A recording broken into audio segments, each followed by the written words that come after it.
Welcome to என் அழகிய இளம். அரைக்கப்பு ரவையில் 50க்கும் அதிகமாக நம்ம குட்டி குட்டியாக ஜாமுன் தாங்க செய்ய போகிறோம். அரைக்கப்பு ரவை உப்புமாவுக்கு பயன்படுத்துகிறீங்கன்னா அந்த ரவை எடுத்துக்கலாங்க. மிக்ஸி ஜாரில் சேர்த்துக்கலாம். ஒரு செகண்ட் அதை அரைச்சிட்டு வந்துடும். நைஸாக அரைக்கக்கூடாதுங்க. ஒரு கடாயில் 1 கப்பு பால் காய்ச்சி ஆறின பால் சேர்த்துக்கலாங்க.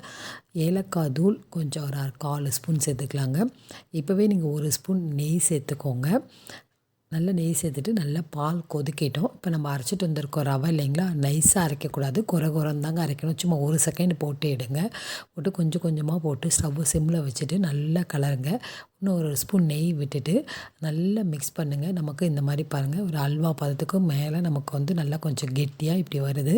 இப்போ இதை அப்படியே நம்ம ஒரு பிளேட் போட்டு மூடி நல்லா ஒட்டாமல் இப்படி வருது பாருங்கள். இப்போ நல்லா ரவை வெந்துடுச்சு நமக்கு.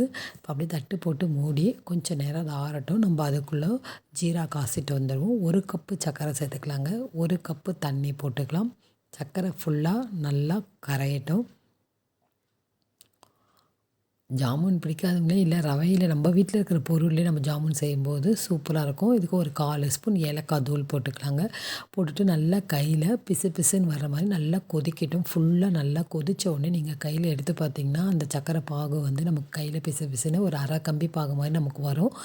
இப்போ நம்ம ஆஃப் பண்ணி வச்சிடலாம். அதுக்கப்புறமா லைட்டாக சூடு பண்ணிக்கலாம். இப்போ இது பாருங்கள், கையில் நெய் தடவிட்டு நல்லா இந்த ரவையை நல்லா பிசைஞ்சிக்கோங்க.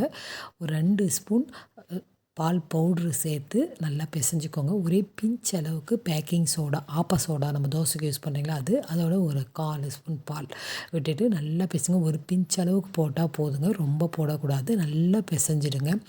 நல்லா பிசைஞ்சு சாஃப்ட் மாவாக நமக்கு வந்துடணும். அப்புறம் உங்களுக்கு எந்த சைஸ் வேணுமோ நீங்கள் அந்த சைஸில் பண்ணலாம். நான் பாருங்கள், ஒரு சின்ன சின்ன சைஸில் தான் நான் உருட்டி உங்களுக்கு காட்டுறேன். இதுதான் எனக்கு ஒரு 60 ஜாமுன் வந்துச்சுங்க அரை கப்பில். பாருங்கள், எல்லாமே உருட்டிட்டேன். இப்போ நல்லா ஆயில் காஞ்ச உடனே நம்ம ஸ்டவ்வை சிம்மில் வச்சுட்டு நல்லா போட்டு கோல்டன் ப்ரௌன் வரைக்கும் போட்டு எடுத்துடணும். ஏன்னா நீங்கள் ஹைலியே வச்சு போட்டிங்கன்னா மேலே மாவு வெந்துடும், உள்ளே வேகாமல் போயிடும். நல்லா எண்ணெய் காஞ்ச உடனே சிம்மில் வச்சுட்டு இது மாதிரி போட்டு கோல்டன் ப்ரௌன் வரைக்கும் வெந்த உடனே நம்ம எடுத்துடலாங்க. நம்மளோட ஜாமுன் ரெடி ஆகிடும். பாருங்கள், இந்த மாதிரி வந்தோடனே எடுத்துடுங்க. அவ்வளோதாங்க, நம்ம வீட்டில் இருக்கிற பொருள் வச்சே நம்ம ஜாமுன், அது ஹெல்த்தியான ஜாமுன் தாங்க நம்ம செய்கிறோம். இதை ஒரு பாத்திரம் போட்டு அந்த லைட்டாக சூடு பண்ணி அந்த ஜீராவை இது மேலே ஊற்றிடலாங்க. 1 மணி நேரம் வச்சிங்கனாவே போதுங்க. நல்லா ஊறிடுது ஜாமுன். நல்லா பாருங்கள், அப்படியே பெருசாகிடுது நமக்கு. இதுவே நல்லா ஊறிட்டு நான் ஒரு 1 ஹவர் தான் வச்சேன்.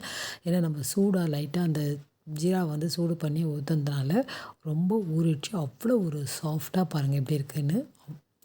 கண்டிப்பாக உங்கள் குழந்தைங்களுக்கு எப்போ தேவையோ நீங்கள் அப்போல்லாமே செஞ்சு கொடுக்கலாம். உங்களுக்கு இந்த வீடியோ ரொம்ப யூஸ்ஃபுல்லாக இருக்கா பாருங்கள். ஒரு சாஃப்டான ஒரு ஜாமுன் ரெடி ஆகிடுச்சு, நல்ல ஊறின ஜாமுன்.